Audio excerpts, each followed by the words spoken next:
Hello and welcome back. Today, I would like to introduce you to one of my favorite songs.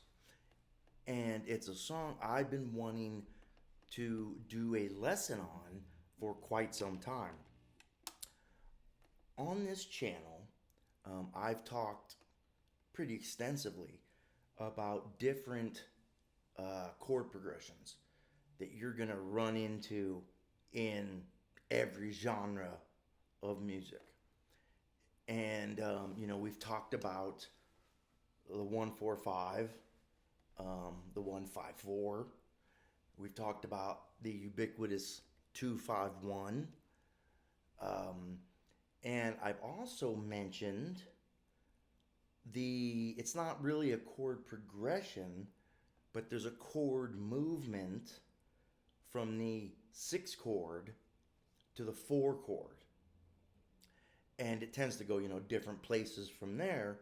But that movement from the 6 chord, the relative minor chord of the key, to the 4 chord, a minor chord to a major chord, it comes from early, like, American gospel, like late 19th century, early 20th century American, kind of like country southern gospel. Um, and so it got incorporated into the music of, like, Ray Charles and Aretha Franklin and, people who kind of came up in the South in the church, and, original soul music, you know, um, was gospel music. Ray Charles took gospel music and just put secular lyrics to it. Instead of singing about his love for God, he sang about his love for his woman, but he put it over these kind of like, 6-4, 2-5-1 gospel progressions, and it became soul and R&B and, everything that followed. So this song is a country tune, right? Um, Charlie Crockett is a Texas crooner and a country singer songwriter. He's busked kind of all around the country. He's lived in and played on the streets in New York City and New Orleans and Nashville. So he's played with all these great musicians from different styles, and he brings it all into his music. That's why I study so many Charlie Crockett songs on this channel, because his music sounds timeless. You listen to it and you're like, I've heard that before. That's a great tune. That reminds me of some great song that I've heard before, or lots of great songs that I've heard before. And his timeless quality comes from using these tried and true kind of chord progressions and movements: 6 to the 4, 2-5-1, 1-4-5, things of that nature. Now you'll run into songs that are just like a 1-4-5 for the whole song, or a 2-5-1 for the whole song. This tune is like a 1-4-5. It has a 6 to the 4. It has a 6 to the 1 back to the 6. It's got a 6-4-2-5-1, really hip soul progression. It's got a 6-4-5 turnaround. I mean, it's got everything. That's why I wanted to show it to you. It sounds deceptively simple. It's a catchy, simple tune. But when you go to unpack all of its parts, you see this really long chord progression that has distinct moving parts that propel the song forward. It propels the verse and the chorus forward, and we'll see that he uses the same device, a 2-5-1, to make that kind of propulsion, if you would, happen within his verse and his chorus. One of the things about chord progressions is we can talk about them all day long, and I could tell you how great a 2-5-1 is, or how great the 6-4 is, or whatever, but until you associate it with a song or with a piece of music, and oh, That is what a 2-5-1 sounds like. That is how it functions to move a piece of music in a certain direction. Or that is what a 6-4 sounds like. And now I hear how it's functioning to move the piece of music in a certain direction. So you get it in your ears with an associated piece of music, and you get it under your fingers playing that piece of music, and then you own it up here. And then when you're songwriting or improvising and in your head you hear a 6-4, your hands already know how to play it. And you know why you're going from a 6-4 or to a 2-5-1 or a 1-5-4 or 1-4-5 or 6-4-5 or whatever. Okay? But listen to root movements of these chord progressions and even sing them, if you want to, and kind of get it in your head, hearing the intervallic jumps between the roots. So let's take a look at this song. Let's start with, it's a little tiny thing, but it's worth learning. The song starts with a little piano intro, a little trill, a little piano, and then it comes in on the chord. Okay, so this song is in B flat. It starts on G minor, which is the relative minor, the 6th chord of B flat. So we're going to start on the 4th of the minor pentatonic scale for G minor. So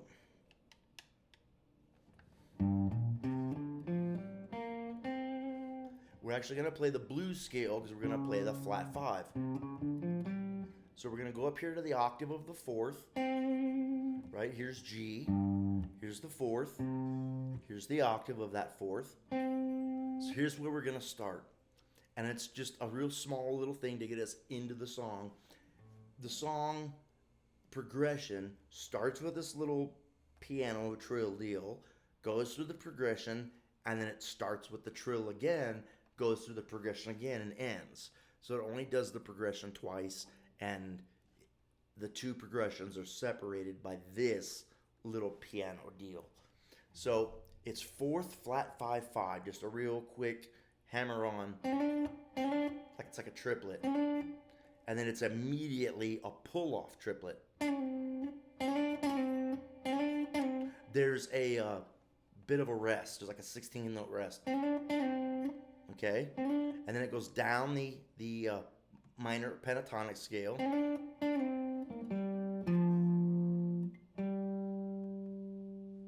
So we're going 4th, flat 5, 5, and then we're pulling off 5, flat 5, 4, minor 3rd, octave of G, the root, down to the minor 7, and then back to the G. It's super fast, and you have to quickly then get down to the G minor chord.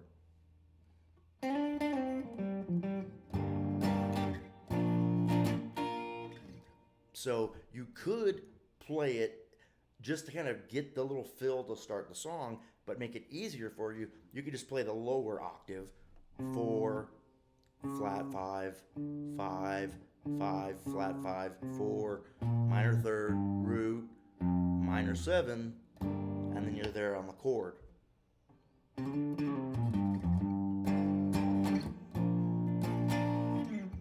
Or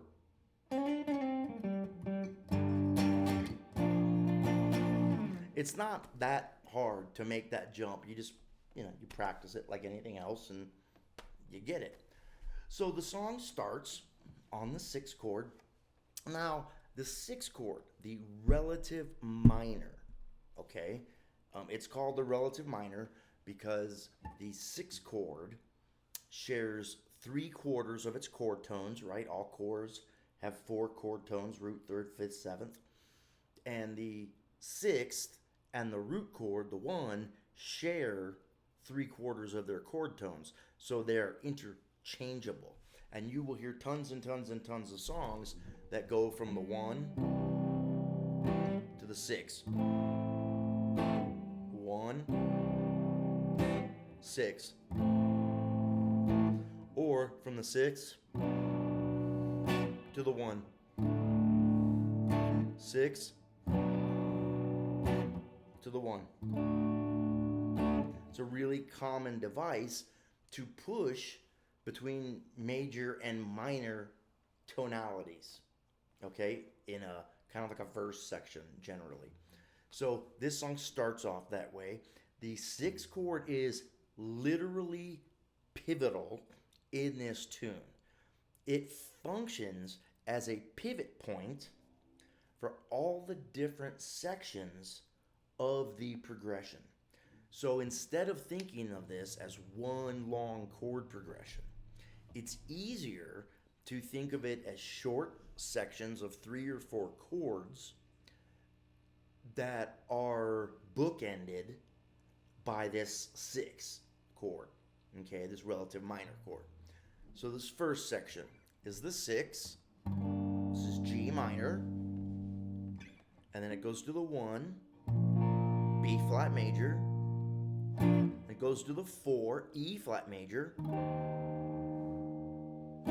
back to the 1, B flat major, back to the 4,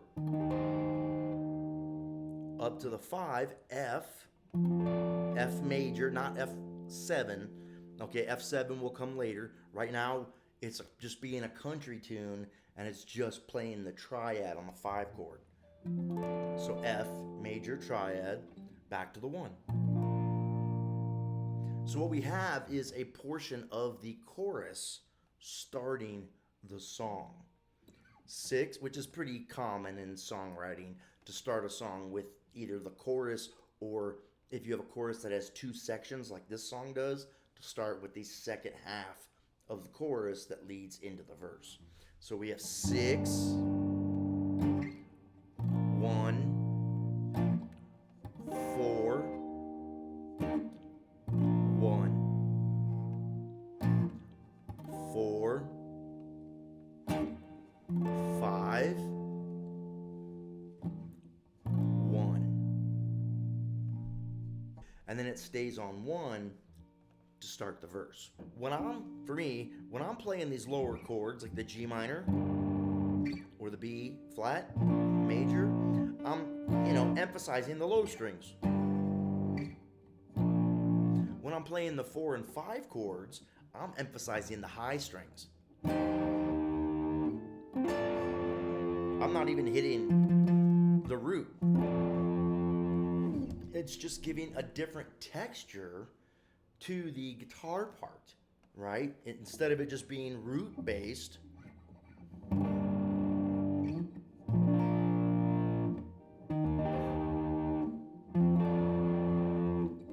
you can kind of change the tonalities, right?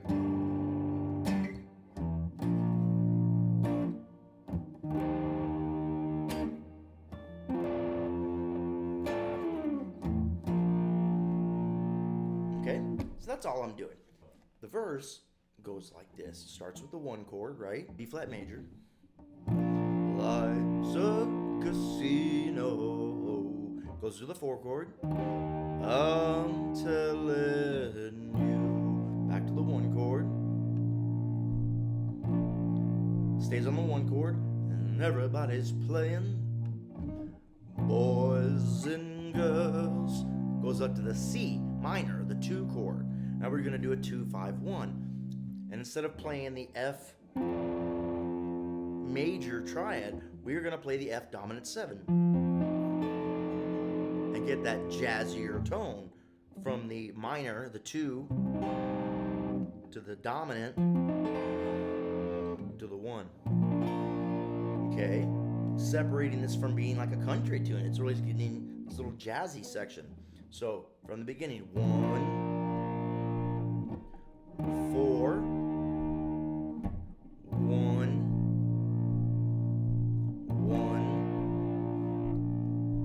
1, 2, 5, 1. So you could think of that as one portion of the progression. Okay, 1, 4, 1, 2, 5, 1. Okay, that's the beginning section of the verse. Life's a casino, I'm telling you, and everybody's playing, boys and girls, women, children, me and you. Back to the 1. The dice are loaded to the 4, and everything's fixed. Back to the 1. Now we're going to go up to the 5. First start on the 4. Even a hobo 5 could tell you this. Back to the 1.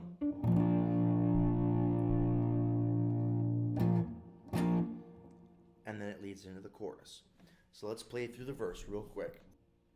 Life's a casino, E flat, I'm telling you,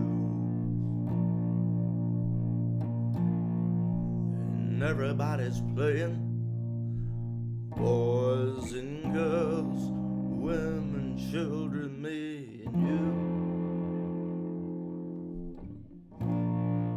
The dice are loaded, and everything's fixed. Even a hobo would tell you this. And then, it's even a hobo would tell you this. Da da da da da da da. Welcome to 6th chord. Right? Nice minor chord, because we're saying welcome to hard times, right? Welcome to hard times. To the 1 chord, to the 4 chord, and feeling low. Back to the 1 chord. And we'll go back to the 6th chord. So this is where we're going to have that 6 to 4, okay? So we start off with the 6th chord, right?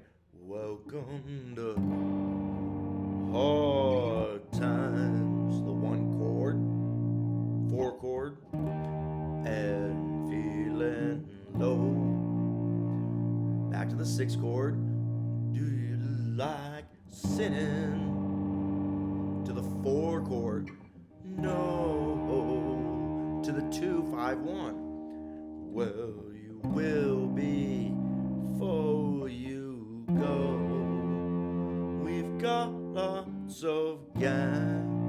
To the 4, bullet. Back to the 1, and we're telling 6 lies.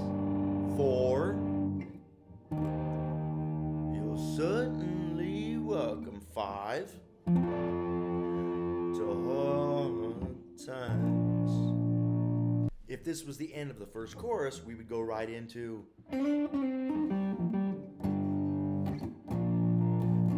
right, like we did in the beginning of the song.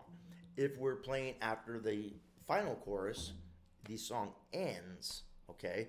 So let's play through the chorus as if we're doing the final one. I apologize for the sudden change in lighting. I recorded this video during the afternoon, and there was a bunch of stuff that I thought got recorded, and I went and walked the dog and had dinner and whatnot, and came back to edit the video and found out that everything I'm about to add didn't get saved. So I'm recording this later on in the evening, so I have the lights on because it's dark outside. So what I want to show you is the ending of the tune, and I want to show you how to play the tune with a capo, because that's how he played it. He played it on acoustic guitar with a capo, and if you want to play it authentically, or if you're an acoustic player, checking out this lesson and you want to know how to play it on acoustic with a capo, we'll cover that here in a second. So the ending of the tune is simply a double turnaround. So the turnaround is how the chorus ends and comes back to the top of the tune.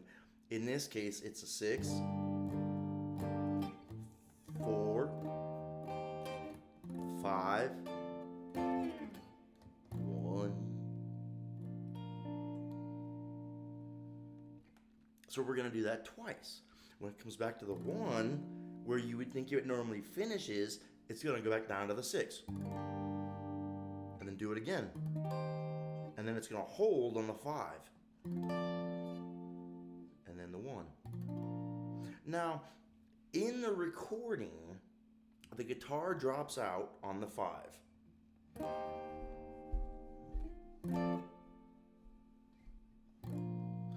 But there's like an organ or an electric piano or something in the background that's holding that chord.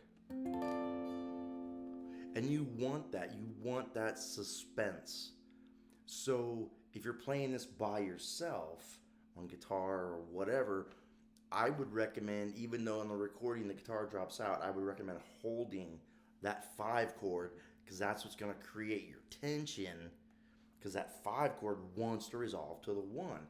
And the listener, though they don't know that necessarily, their ear knows it from hearing thousands of songs. So they know when they hear, and they're like, it's got to go home, it's got to go home. And you go, and they go, oh, right? And there, it resolves the tension. So the double turnaround would look like this. We've got lots of gambling,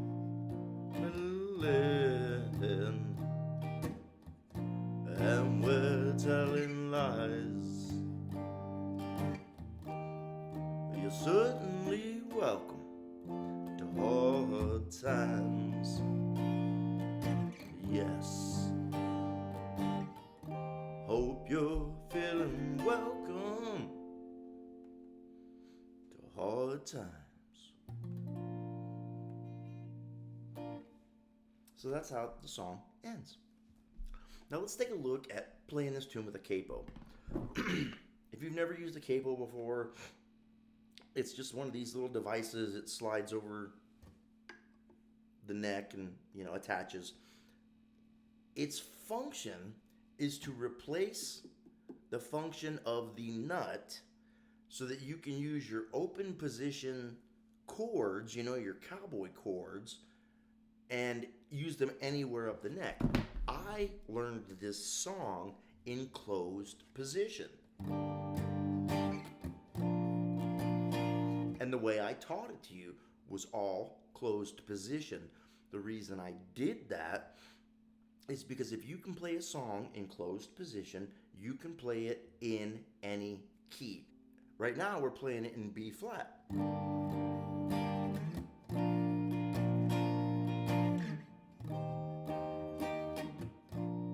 Right? If I want to play it in the key of C, I play the exact same chord progression. I just move it up to the A. That's my 6th chord for C.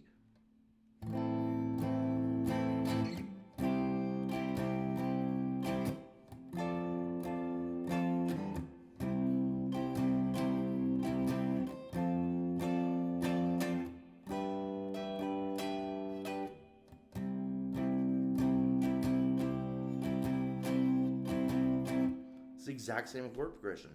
If I can move it down.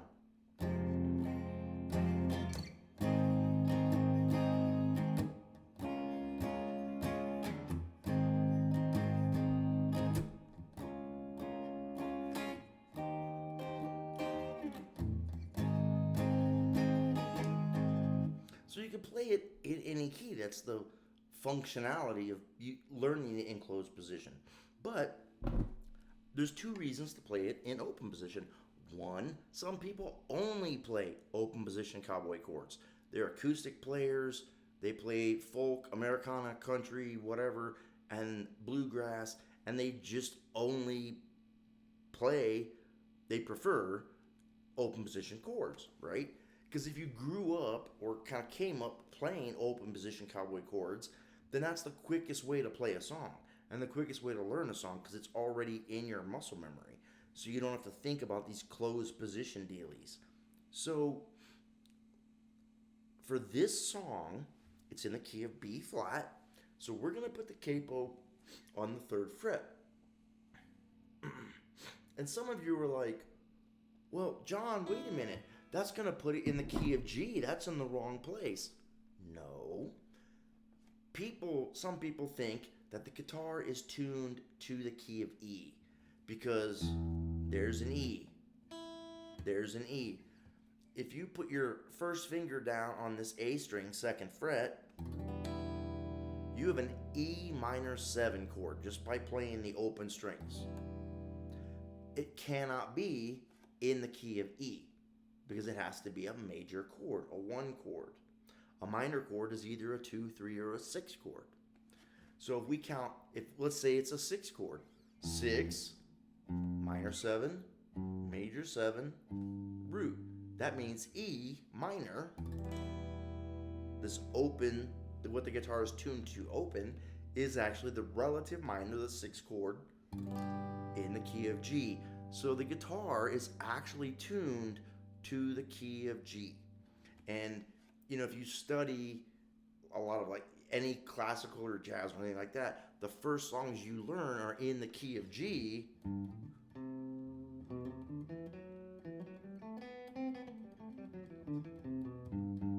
So that you can get like all the modes.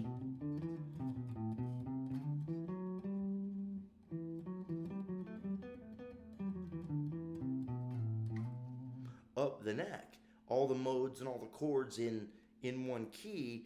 And then once you know them in G, then you know them in A flat, and you know them in A, and you know them in B flat. So to play in B flat, we're going to put our capo on G, because G minor is our first chord, right? So what we're going to do is we are going to play our open position cowboy chords, but we have to remember that the E shape that I would play down here, right, and play an open E minor, is now a G minor because of the capo, right? That's our first chord, G minor. Our 1 chord is going to be the G shape, but that's actually B flat. So there's our B flat major chord, our 1 chord. Our 2 chord is going to be the A minor shape. We're not going to play the 3 chord. Our 4 chord is the C shape, because what's the 4 of G? C, right? But in reality, this is E flat. Our 5 chord is the D shape, because that would be the 5 of G. But in this case, it's an F or F7 is our dominant 7th 5 chord. And our 6th chord is G, G minor. So this has been a look at one of my favorite songs, just a timeless, wonderful song with a beautiful melody and a fantastic chord progression that I hope you guys enjoyed learning, and I hope you got something out of it.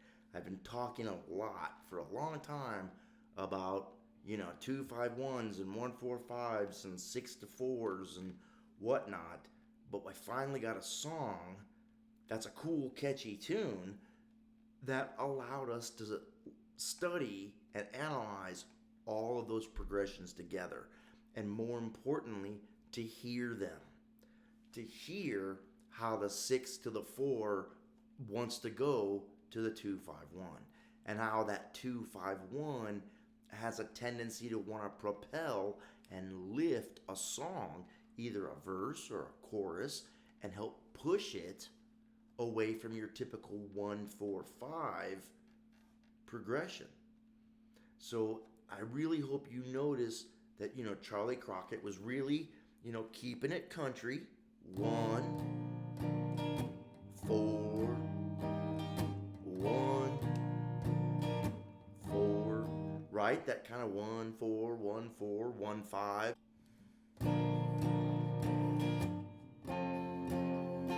Back to 1, right? But then he threw in that 2, 5, 1.